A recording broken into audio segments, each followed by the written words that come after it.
안녕하세요. 이명기 목사입니다. 오늘은 창세기 38장 묵상입니다. 38장은 왜 갑자기 요셉 이야기가 중단되고 유다 이야기가 나올까 하며 고개를 갸우뚱하게 됩니다. 그러나 자세히 살펴보면 유다의 가정 이야기를 통해 야곱 일가의 애굽 이주의 필연성을 보여주고자 한 것입니다. 당시 야곱 가문의 실질적 장자였던 유다가 가나안 여인과 결혼했습니다.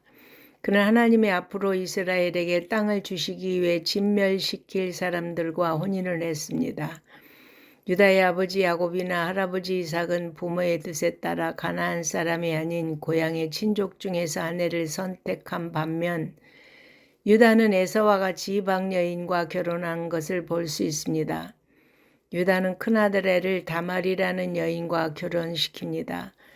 그런데 엘이 상속자를 낳기 전에 하나님의 징계를 받아 죽습니다. 엘의 죄가 자세히 기록되진 않았지만 성적인 범죄일 가능성이 많습니다.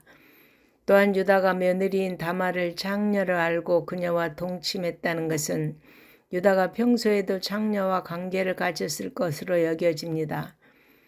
유다 집안의 불행은 큰아들 엘이 죽는 것에서 그치지 않고 둘째 아들 오난까지 하나님의 심판을 받아 죽임을 당하였습니다. 당시 풍속에 따라 형이 후사가 없이 죽으면 동생이 형수를 취하여 아이를 낳아 형의 후사를 잇게 해야 하는데 오난이 이를 거부하였고 그의 행위를 악하게 여기신 하나님께서 그를 죽이신 것입니다. 이에 유다는 막내 아들마저도 죽게 될 것을 염려한 나머지 셋째 아들 셀라가 아직 어리니 장성할 때까지 기다리라는 핑계로 다말을 친정으로 돌려보냈습니다. 유다의 이와 같은 이기적인 행동은 그의 둘째 아들 오난이 형수에게 한 행동만큼이나 나쁜 것입니다. 세월이 지나 유다의 아내가 죽습니다. 셀라가 어른이 되었지만 유다는 다말을 다시 불러 셀라와 결혼시킬 생각이 전혀 없습니다. 이에 다말은 자신의 권리를 위해 자신을 속인 시아버지를 속이고 동침하면서까지 죽은 남편의 대를 잇고자 합니다. 유다는 가나안 문화에 동화되어 살며 충동적으로 창녀를 찾았습니다. 당시 창녀와의 동침은 풍요와 다산을 바라는 이교도의 종교 행위였습니다. 다말이 딱 한 차례 성관계로 임신하게 되었다는 것은 하나님이 이 일에 깊이 개입하셨음을 의미합니다.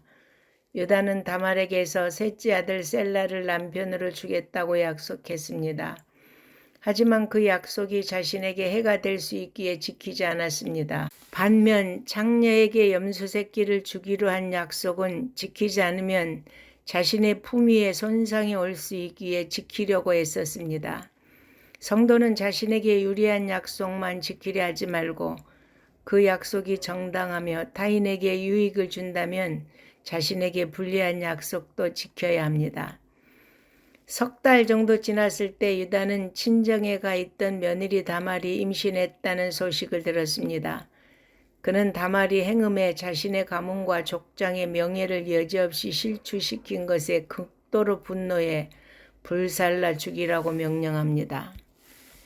이때 다말은 유다의 도장과 끈과 지팡이를 유다에게 보내며 자신이 임신하게 된 경위를 알립니다. 유다는 그 모든 일이 자신의 잘못된 행동으로 인해 벌어진 것을 시인하고 며느리의 행동이 옳다고 인정하고 다시는 며느리와 가까이 하지 않았습니다. 비록 유다가 며느리와의 근친상간이라는 수치스러운 죄를 지었지만 메시아의 조상이 될 수 있었던 것은 자신의 죄를 깨닫고 다시는 같은 죄에 빠지지 않았다는 것입니다. 유다로 인해 임신하게 된 다말은 쌍둥이를 낳고 그 이름을 베레스와 세라라고 했습니다. 베레스는 다윗의 조상이 되었으며 그의 혈통을 따라 마침내 예수 그리스도께서 태어나셨습니다. 베레스는 죄악 중에 출생했지만 하나님의 무조건적인 은혜 가운데 구속사의 일원으로 등장합니다. 이는 죄인이 오직 하나님의 은혜로 구원받을 수 있음을 보여줍니다. 베레스의 자손으로 이 땅에 오신 예수 그리스도를 믿는 것만이 유일한 구원의 길입니다. 우리가 이 사실을 분명하게 깨달을 때 자신의 행위나 의를 자랑하지 않고 오직 하나님의 은혜만을 감사하며 찬양할 수 있습니다. 아멘.